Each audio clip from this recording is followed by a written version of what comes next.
പലനയാറ്റിൽ അപകടത്തിൽപ്പെട്ട് റെഡിമർ എന്ന ബോട്ട് മുങ്ങിയാണ് ആശാനും യാത്രികരും പലനയാറ്റിൽ മരിച്ചത്.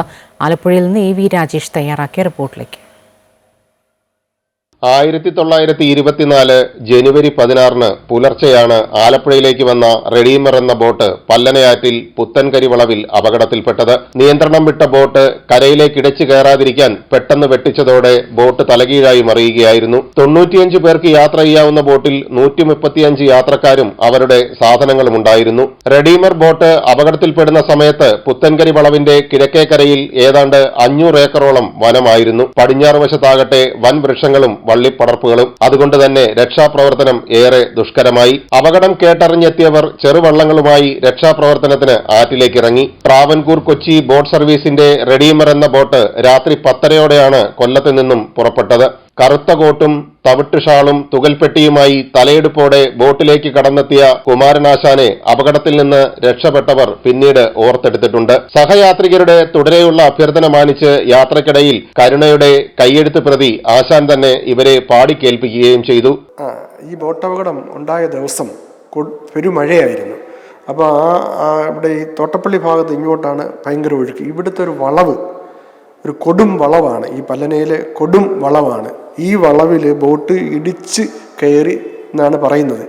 കാരണം അന്ന് 90 പേര് യാത്ര ചെയ്യേണ്ട ബോട്ടിൽ 135-ലധികം ആളുകൾ ഉണ്ടായിരുന്നു എന്നാണ് പഴമക്കാർ പറയുന്നതും വായിച്ചു കേട്ടുള്ള അറിവ്. അതും ബോട്ട് അപകടം ഉണ്ടാകാനായൊരു സാധ്യതയുണ്ട്. ആശാനാണെന്ന് അറിഞ്ഞതുകൊണ്ട് ആ ബോട്ടിൽ യാത്ര ചെയ്തവർ ആശാന്റെ കവിതകൾ ചൊല്ലിക്കുകയും അവർ ഉറങ്ങിയതിന് ശേഷം ആശാൻ അദ്ദേഹത്തിൻ്റെ ഒരു അദ്വൈത അവിടെ ആലുവയിൽ ഒരു ഓട്ട് ഫാക്ടറിയിൽ കണക്കെഴുത്തുണ്ടായിരുന്നു എന്ന് വായിച്ചു കേട്ടിട്ടുണ്ട്. ആ കണക്ക് എഴുതിക്കൊണ്ടിരിക്കുന്ന സന്ദർഭത്തിലാണ് ബോട്ട് മറിഞ്ഞത് എന്ന് പലരും രക്ഷപ്പെട്ടവർ പറഞ്ഞതായി അറിയാൻ കഴിയുന്നുണ്ട്.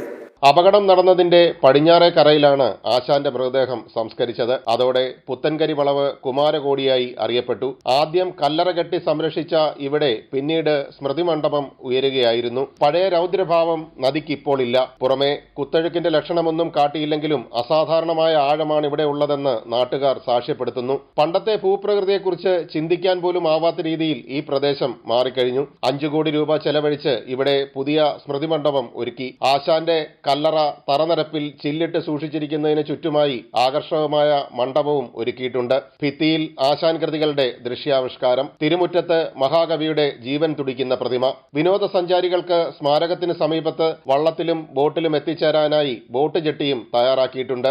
മഹാകവിയുടെ സ്മരണ നിലനിർത്താൻ ചരമ ശതാബ്ദി ആചരണം പല്ലന കുമാരനാശാൻ സ്മാരക സമിതിയും ആശാൻ സാംസ്കാരിക ഇൻസ്റ്റിറ്റ്യൂട്ടും ചേർന്ന് സംഘടിപ്പിക്കാറുണ്ട്. ബുധൻ വ്യാഴം ദിവസങ്ങളിൽ കുമാരകോടിയിൽ ആശാൻ ചരമ ശതാബ്ദി ആചരണം നടക്കും. ആശാൻ കവിതകളുടെ കാലിക പ്രസക്തിയെക്കുറിച്ചുള്ള സെമിനാറുകളും കവി സംഗമങ്ങളും ഇതോടനുബന്ധിച്ച് സംഘടിപ്പിച്ചിട്ടുണ്ട്.